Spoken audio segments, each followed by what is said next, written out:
Hey everyone, this is Mr. Everything, and for this I wanted to talk about the 2021 M1 Pro 14-inch MacBook Pro. It's obviously 2023 now. It's crazy that this actually did come out in 2021, though it was late 2021. And I think I'll start just by the price and deals. Was it worth it? And I could be wrong, but I don't think there is an actual successor to the 14 and 16-inch of these MacBook Pros. As far as M2 is concerned, I believe that the M2 right now is just for the Air, and I think maybe the old body 13-inch MacBook Pro. I think those are the ones that have the M2. But the M1 Pro, I think, actually outperformed the M2 in most benchmarks. There might have been some efficiency or ones maybe it did better. I'm not sure, but I went ahead and got the base model 14-inch, so it's the 8-core CPU with the 14-core GPU.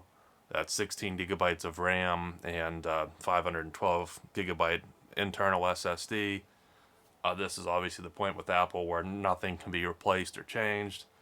So you get what you pay for. It does work very well, but then you have that repairability issue. But I don't see myself having any problems, and thankfully I haven't had any problems with this laptop since I've bought it. Just a little bit of history. I think this is the first Apple laptop I've ever owned. I haven't bought a laptop since 2012. I had a Toshiba Satellite that was like an A6 APU. It did okay, but it was real big and bulky and plasticky. And I had that. I ended up not using it so much in the later years, but a few years ago I sold it and got a 2012 Mac Mini. So that was my first personal Mac that I owned. And I started to prefer Mac over Windows for other reasons. And I decided I could get, the M1 Mac Mini or get like an iMac or something. But I just decided I would go with MacBook. I was going to go with the Air just because I would assume it's even more so now. If the M2 Air out, you could probably get a really affordable M1 Air now on eBay or something. Or you could just get the M2, the newer Air if you'd like. I was going to go that route, but then I decided I'll just get since the M1 Pro came out, and I like the bigger screen with this and some of the new design cues and everything. By the time I'd spec the Air to have 16 gigs and everything, it'd almost be the same price, so it just made a lot of sense to go ahead and get the 14-inch Pro. And I would say, unless you absolutely need this, I would wait until you can get a deal. I'm sure now that it's been out longer than when I purchased it last year, I think I got it in March of 2022, you could probably find a deal on eBay or something. I got it on Amazon, and I believe it was on sale for $17.99. I had a $200 gift card, I think, for getting the Prime card. You got that $200 gift card up front. And then I put another $200 to make another gift card, so I had $400. And then I did the payment thing, so that way you don't have to pay it all at once if you have the Amazon Prime card. But then I ended up paying it off not too long after anyway, just to have it paid off. And I could tell, obviously, I wasn't going to get rid of it. I think I'll keep it for a long time. It's still holding up well, and performance-wise, it's better than any computer I've ever had. So I would say to hang on and wait until you can get a deal on it, at least at $200 off. I'm not sure, since I haven't checked prices anymore since I have one, if it goes any cheaper than that. But I would definitely, if you can save some money.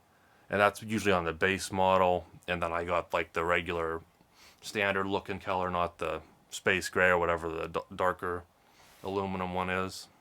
So I can show like the physical condition. You can see that the screen has stayed really clean, no issues. The keyboard hasn't really stained too much, from oils. And then I love the huge trackpad on it. The speakers are great. The form factor, this is sometimes, it depends on how you sit your wrist on it. Every now and then you will get like a little bit of a cutting into your skin, a groove, or get a little uncomfortable.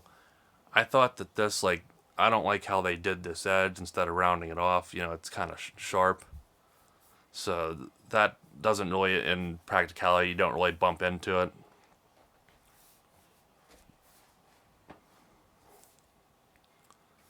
And I think there's only like one nick, if you can see right there.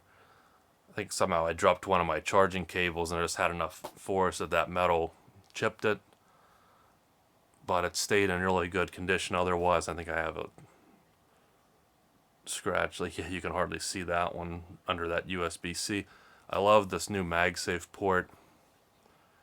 And I haven't taken mine out. I did buy a little case or a little carrying bag for it, which I'll link. That's the best one I could find that was a decent price and nice and slim like this. Because I would be pretty afraid to take this outside unprotected, but I have an iPad Pro, which this more or less replaced. So if I would need to, I would definitely just use the iPad if I needed to go outside. Now, for my use of the MacBook, I really think that the base model was enough for me. The only thing I really do that pushes it is DaVinci Resolve. I don't really even need to use that. I used to edit my videos with my iPad Pro and used iMovie. Then when I got this, I was like, well, there's iMovie here, and it's a huge difference between the iPad iMovie and here on the actual Mac OS. It's way more in depth, and I think I probably would have been pretty happy with it. But then I tried DaVinci because I was looking at other ones. I don't think I'm going to do Final Cut Pro unless I really viewed YouTube as a lucrative business and wanted to dedicate a lot of time to good editing. But DaVinci gets the job done. It is a little more, I think, intensive than iMovie is. So that's really all and I'm really happy with the export times. Now, I do mostly 1080-60. I've done some 4K 60, but I don't know if it's really worth it. I should probably just do 4K 30 or pick between that and 1080-60. But most import times or export times for 1080-60, a 10 to 15 minute video, they're usually just 1.5 to 3 minutes, and then it's always speedy for me. Never have any issues. I can do stuff in the background. So that's 16 gigabytes of memory.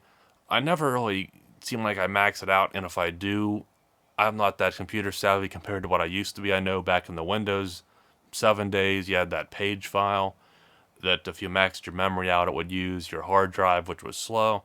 Well, since this has a very fast onboard SSD storage, I don't know. So I'm not sure if it's stuff like that still works or if Apple ever even did that. But nonetheless, I never have any issues with my memory, and a lot of it just comes down to Chrome and Safari. Although I mostly just use Safari, and they seem to be pretty heavy with RAM usage as well, but that might just be most web pages, just probably more feature packed and just have more content on them that raise that memory up. But I haven't had any issues. The 512 is more than enough for just the programs I use, and what I do have stored on here are my videos and any bigger files. I'll just put them on my growing collection of external hard drives. As far as the temperatures and stuff, I haven't really noticed that fan kick on too much, if ever. Again, just DaVinci Resolve was not the highest quality videos. I don't think that I'm really pushing the paces of it. And beyond that, I mean, it's really just Safari. I view YouTube, even like 8K or anything, or 4K. I mean, there's really no immense draw on it. So it's really just a kind of overkill for my application, but I just like this screen. I like that you get the 16 gigabytes of RAM right off the bat, 512 storage. So that just kind of, instead of speccing up, especially like an Intel Mac, but even just a M1 Air, it just made sense to get this higher tier. And as long as I get my longevity out of it, I haven't had any performance issues. So you get what you pay for. This is a premium price, but it's worked wonderfully. And if I ever would need more power, I should still have it. I don't think I'll feel a need to upgrade anytime soon. Now, one of the widgets I use is this to manage some of those things. I will say, so you can see I'm around 133 cycles, for better or worse. I got this again March of last year. But then when I go into settings, the Apple version says it a little bit differently. So when I go to battery here, you can see my battery health is normal, and it's still saying I have 100% health. And here it's saying it usually bounces between 96 and 97. I've seen it lower. I'm not sure exactly how they deem it, but I do like it just simply for the cycle count. But it gets me through a day if I'm just for some reason on there all day easily. But usually I think now that I'm compared to when I first got it and I was on it constantly. I think I get about 2 days, and then I use just a factory charger that came with it. I didn't get the upgraded one, and I have no issues with that. It still charges up within about an hour 45 at most, even from pretty much no battery at all left in it. It works well. Another huge point with this, and another worthy reason to get it over any previous Mac or even the better deal on the Air, is just this XDR screen. I believe it's a mini LED. It's capable of HDR. It has the 120 hertz refresh rate. Now, I could be wrong. I mean, it looks good to me. The 120 ProMotion doesn't look as great as when you first see it, because I've been used to it for years on the iPad Pro line, and now the iPhone Pros have it. So on here, it's definitely very welcome, because you're doing, probably even more scrolling on something like this. So you absolutely want it, but it's not like the main reason why I got it. But just the screen itself looks wonderful. I don't think I've watched any movies on it. I have Samsung, I think it's a S95B OLED. So I've been putting, anytime I want to watch a movie or something, I watch it on there. But every now and then you'll come across an HDR video on YouTube, and it does look good. And I don't know, it probably won't translate over the camera, but it's just a lot to have that cranked up on here. Now, I can't really show much, but I think it does HDR pretty good. And I would say it isn't as good as what you'd get on a good OLED display, but it's not bad. It's definitely something worth having. And I've never used the whatever iPad Pro, the 12.9 inch that introduced mini LED. I think it had more blooming. It didn't have as many zones. And from the videos I saw on YouTube, it didn't look like it was that great. I haven't noticed any issues with this one as far as any blooming, which, again, I don't really watch movies on it, so I haven't seen too much that probably would have that. But it still looks fine to me. I think it does a good job. Now, there was something I thought I read in some Apple forum that they said that this panel, even though it looks good, it wasn't that great as far as like the refresh rate, even though it's 120 hertz. Again, for the average user, I think it's more than enough. But for whatever, I can't even remember, it was so long ago, they just said it wasn't that high of a quality of a panel. Whether it had something to do with refresh rate or I don't know, but it's a pro model. I haven't really seen anyone complain about it, so it must have just been like that niche of people that it's not like the most perfect display ever. But when you consider the tech you're getting in it, and you compare it to like that $5,000 Apple display, I don't think I'd be complaining much, because it still looks wonderful. It fits perfect with what you're getting in this package, and it just makes watching anything on this, compared to having to watch it on TV, I don't mind. I think this does just fine. Now, I really don't need to do specs or anything, because nothing's really changed aside from just now it's running Mac OS Ventura. I kind of preferred Monterey because this, has a different, it's more iOS designed, at least in terms of how the menu works. But beyond that, I don't think much is going to change spec-wise than when it came out, and the people that are way better with reviewing computers. But you can see, as far as a shutdown, it's pretty much instant. You would expect that from pretty much any device now at this point. But I go ahead and boot it back up. I like that they brought the little chime back.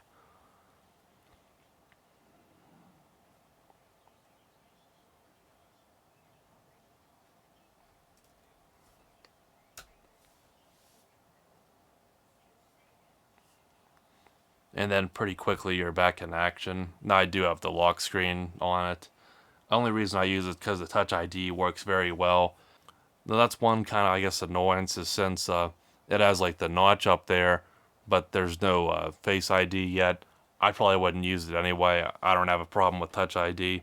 Face ID works fine on the iPhone, but definitely no issue with me. It works pretty much all the time. Very rarely, if it won't register, but it usually does. And you could sometimes you still have to type in your password, but I mean, I'm up and running pretty quick here. And, I go back to my, restore my last window, so I'll open all these again. So again, most of my RAM usage just comes from Safari with, multiple tabs open, which is usually how I'm using it. I just have the ads turned off for the purpose of this video, of course. And then I can open up, some of these bigger programs, apps, whatever you want to call them now. DaVinci usually does take a while the first time.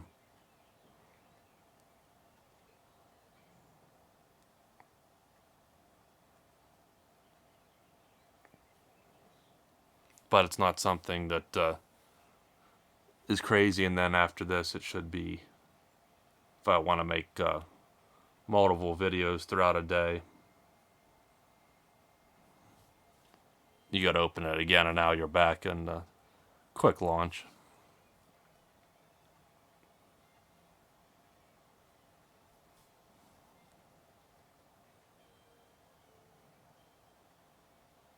And it's pretty much the same for Affinity. It is kind of annoying, but that's not an app I'm in too much, and it's the same deal once it's open. And I don't restart the computer all that often, because there's usually really no need to. But now it works really nicely. I guess the only other thing I could mention is I'm using Malwarebytes in the background. It's just the free version though, so it's not like always doing scans or anything. I really don't think there's any need for the paid version. When I first got this MacBook, I was like, maybe I should just get the paid version, because I've used Malwarebytes on other laptops and computers. But every time I scan it, there's never any issues. There's no viruses. I mean, usually as long as you know what you're doing, there's really a very small chance of getting any issues, especially with the MacBook, even though I think they said there are more viruses now for Macs, but I think I'm fine with the free. If I would have an issue, I'll just run that scan and it'll fix it. But aside from that, I'm really not running any bloatware or anything, and I just have, again, these widgets up top just for a little bit extra info. So honestly, I think I'll leave it there. I'm not the greatest power user of this. As you could tell, it's nice for when I do video editing, and it obviously can punch above its weight if I would ever need to do something more intensive. I wouldn't have any issues, but for what I do, it just knocks it out. No issues at all. It's great, just that screen, the 120 hertz refresh rate. It's, I don't get any headaches, I don't think, from using it, at least not more than I would looking at any other screen. It's more or less replaced my iPad Pro, and I like the iPad Pro with the Magic Keyboard. You can set it up and kind of use it like a laptop. It's not exactly the same, but it's something I've been using for years. Watch a lot of YouTube on it. Again, I even did my video editing on it. So now I'd watch most of my YouTube on this. Now sometimes if I'm going to carry it around, I'll still go with the iPad. It's not even the current model. It's the one prior to when they started using the M1 chip. So it still works, but this is definitely what I'm using most of the time. But it has kind of replaced my iPad as far as what gets more use time for me. It's held up well. Again, I can say I still have my 2012 Mac Mini. I'm not using it anymore really now either. Every now and then I'll still use it if there's something where I want to sit at my desk. I could just put this at the desk too, obviously, but it's still going. I upgraded that to newest, I think it's like a 860 Evo SSD. I maxed it out at 16 gigabytes of RAM. It's over 10 years old now. I think it's a 4th gen Intel i7, and that still works. It'll work fine just for browsing the web, but other stuff, it'll start to show a little bit of its age, but it still works. So I hope that I could get 10 years out of this, even at what I ended up paying, just a little over $1,500 for it. Really happy with it. For people, they might want to spec it up or get the M1 Max or just wait for the M2 Pro, which I'm sure will come very soon. Now, 16 gigabytes isn't exactly future-proof, but again, for my use case, I think I'll be okay, at least for a while. And I was kind of concerned about the battery life. I don't think that probably could be replaced. Definitely wouldn't be that easy, and I'm not sure if anyone's really done it yet, if there's any guides or quality batteries that aren't first-party out there, since it's still a fairly new product. But considering the amount of cycles I've done, the battery health, I think, again, I'll be okay for years to come. And maybe I won't want it in a few years. Maybe I will trade it or get something else. But as it is today for 2023, this is still one of the best Apple buys, the best MacBook you can get. Right in the middle, you get great quality. You get, a bigger body, but it's not the largest, it's not the smallest. It's way bigger than an iPad, but it's not crazy big like a full-size laptop. But they have all those options, and I really think that 14, even the base model, is right in the middle price-wise, and you still get a whole lot of features. So it's held up well for me in the past year. I know I'm going to still be using it for this next year in 2023. Let me know, which one you're using, if you went for the base or waiting on M2, and how it's held up for you and what you use it for. But again, it's perfect for me, and this video will be edited on it as well. So thanks for watching, and you'll see me in the next one. Have a good one.